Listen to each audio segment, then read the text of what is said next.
Hello there, ladies and gents, and welcome back to Stellaris Lore Stories, the series that has been absent for, well, the last 3 months. Firstly, I would like to apologise for the delay on this video, and I hope that the series maintains such a wonderful continued support that we've seen, well, for probably about the last year now.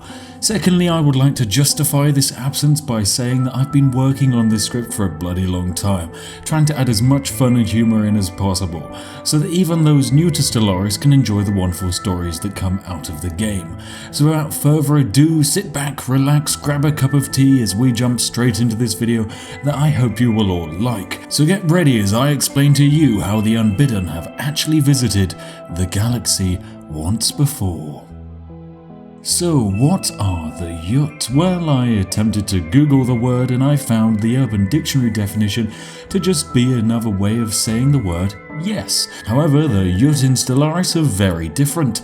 These guys are a precursor race, meaning that they once existed and controlled a vast portion of the galaxy, however have long since collapsed for some reason. Today, ladies and gents, we are going to find out what killed the Yuht Empire. We first discover the Yuht Empire when our scientists go off on a merry adventure and discover some interesting artifacts. These artifacts are from an alien civilization that occupied our region of the galaxy approximately 6 million years ago. These aliens called themselves the Yuht Empire and were a race of arthropods. Arthropods are a type of animal with an exoskeleton and segmented bodies, so a little bit like a giant lobster. But just how big were they? Well, it turns out that an adult lobster monster could roughly be about 100 meters in length, so about the size of a house. Because of their size and shape, it is apparent that the norm is for only 2 or 3 Yuht to travel on the same spaceship at any one time. However, on rare occasions this was overlooked. But onwards with our journey into Yuht space. And soon after the first discovery, a second is made. An interesting planet is discovered, a Yuht hatchery world. This planet has long since been abandoned, however it is in a very interesting situation. Shortly before the Yuht occupied the planet, it appears that the entire planet was bombarded from orbit, destroying the plants and the entire biosphere in what appears to be an organised attack. But for what reason would the Yuht seemingly want to bombard this planet before claiming it as their own? Well, after some research of their outposts on the planet, it would appear that this is a hatchery planet. There were only a few of these worlds in the Yuht Empire, and because of how difficult it is to grow their population, the Yuht tended to purge each and every planet of all possible predators ahead of time before planting eggs on the surface. The Yuht, after they hatched, are left in their relatively safe environment by themselves for several centuries before contact is made with the rest of the Empire. Only once they've developed to a level of sentience were they actually then indoctrinated into Yuht society.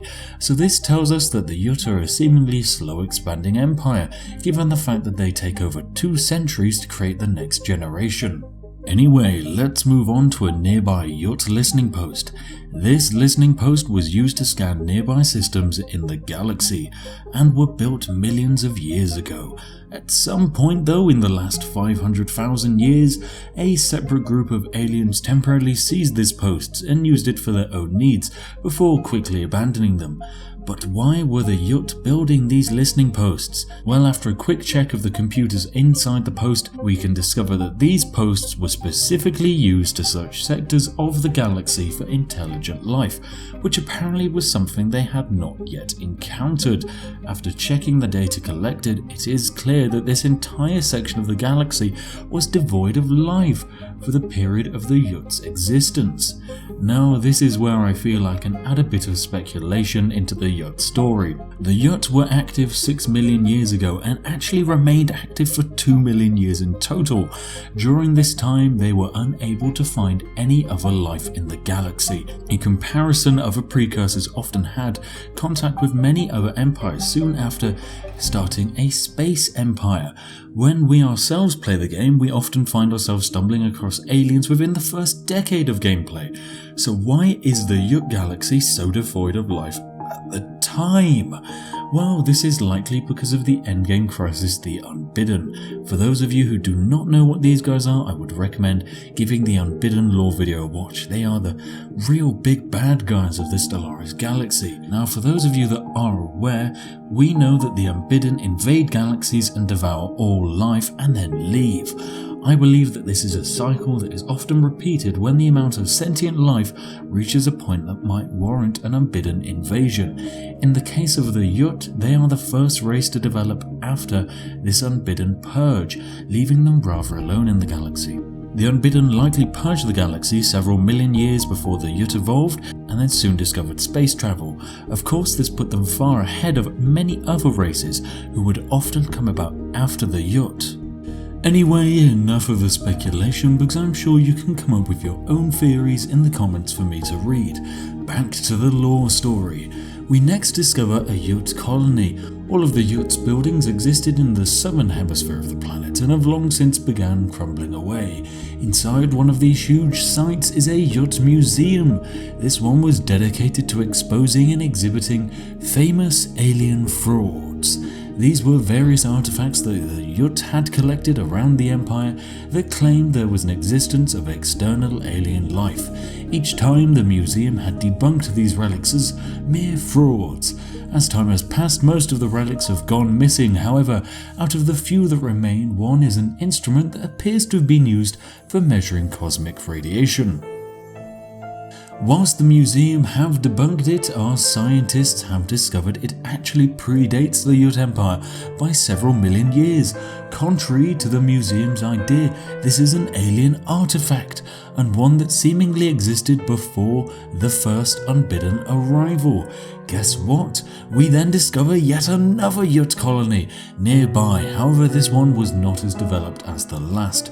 There are signs of attempted Yuht terraforming, however, no substantial progress was made.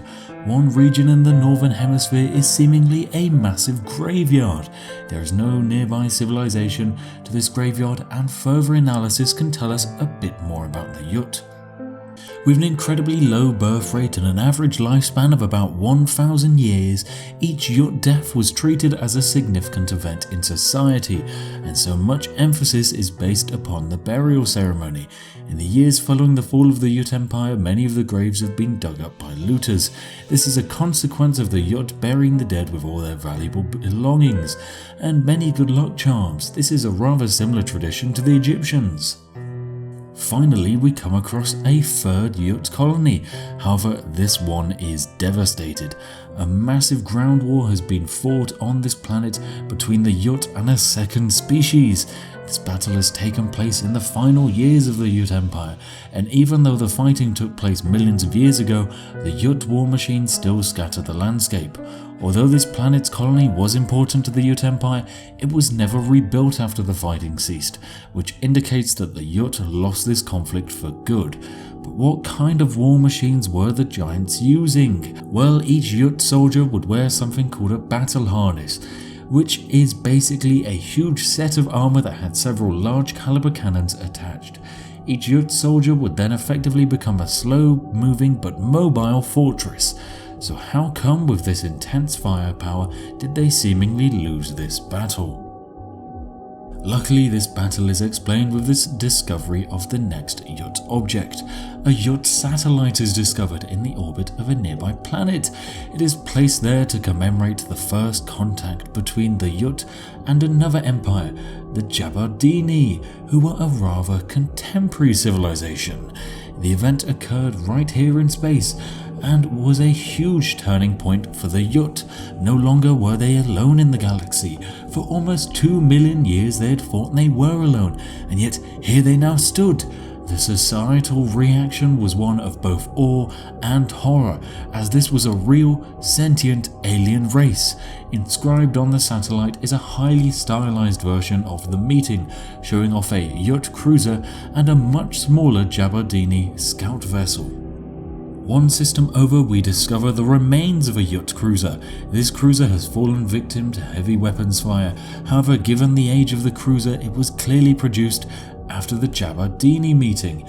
Interestingly, the cruiser was never fitted with an FTL drive, meaning it was intended to travel at sub-light speeds between stars. The cruiser was also fitted with 2 large cryosleep pods, designed for the 2-man crew of the ship, which is apparently standard for a Yuht cruiser. This particular ship was likely sniped by another ship that could outclass the relatively slow nature of Yuht warships. One of the last discoveries we make is a Yuht colony ship in high orbit above a planet. There is not much that remains of the ship, however some valuable intel can be found. Most Yuht ships were crewed by no more than 2, however this one is an exception. This hulk of a ship had more than a dozen cryopods for Yuht, each one containing the remains of the crew who seemingly were never awoken for their impending death. Information about the engines can be found on the onboard computer, and they show that the Empire had actually never even breached the light barrier. Instead of focusing on innovation, they seemed more contented with having cryotechnology and long lifespans to travel the stars. This makes them a rather impressive empire, given that they spent 2 million years in space and simply never understood the basics of space travel. The final discovery we make before the homeworld is a rather strange asteroid dwelling. This was the home of only one Yuht, who seemingly lived a solitary life with little contact with the rest of the Empire. This asteroid was actually the home of Yuht philosopher hermit Yuht, which is actually Swahili for is near in the English language, and means is close in Swedish if translated from Swahili. Anyway, she was definitely a figure of renown in Yuht culture, as references to her work can be found across the Empire. Her remains can sadly be found next to the airlock, waiting for a scheduled supply ship that never came. Ironically, the supply ship was not close enough to her, and consequently she died alongside all of her work. Anyway, the time has finally come. Using our discoveries, we are able to locate the position of the Yuht homeworld and pay it a visit. Sadly, there is not much left to visit. The giant homeworld has been subjected to an intense campaign of orbital bombardment that occurred roughly 4 million years ago. All that remains is the many twisted metal spires that used to make up a metropolis for the Yuht Empire. From what we can work out, the Yuht spent the best part of over 1 million years thinking they were alone in the galaxy, and they searched for life, only to be shocked by the sudden arrival of the Jabba-Dini. They were a young race in comparison and had only recently discovered interstellar travel. Their alien psychology and society was a tremendous shock to the Yuht. The Yuht leadership was in chaos trying to work out how to approach this new race. At first they welcomed them as the friends that they had been searching for all this time, but then they realized the issue of their newfound friend. Even though they were new to the galaxy, the Jabba-Dini were setting themselves up to overtake the Yuht in technological advancements by discovering the power of FTL before them. The Yuht leadership reached a consensus that they had to be stopped before they grew too powerful, and so a massive surprise attack was carried out, although it was eventually beaten back at great cost to both sides. Despite the young age, the Jabba-Dini were not afraid to experiment with technology that the Yuht had never even considered. This allowed them to counterattack and take the upper hand. After less than a decade of total war, the Yuht Empire that had lasted over 2 million years was no more. The leaders of the Empire had effectively shot themselves in the foot. So that is it for the Yuht. They were one of the longest lasting empires to have ever existed in the Stellaris galaxy, and is also one of the most forgotten. The Yuht were the first to emerge after the galaxy had been cleansed in an end cycle of destruction, and looked over it with lonely eyes. They spent the vast majority of their existence searching for life, hoping they would not be alone, only to be greeted by their worst nightmare. Had the Yuht attacked sooner, they might have survived their first encounter. However, their lack of progress over 2 million years forced them to lag behind and pay the price. Anyway, that about wraps it up for today's lore stories for Stellaris. I know the series has been missing for several months, so if you want to see more, then please do tell me in the form of likes and comments to show some support for the lore. If you're interested in more lore stories, then check out my playlist of lore stories, which you can find here on screen. Feel free to subscribe and join the community, and I also strongly recommend watching my Stellaris cinematics to get a great feel for the game. Anyway, see you all in the next one.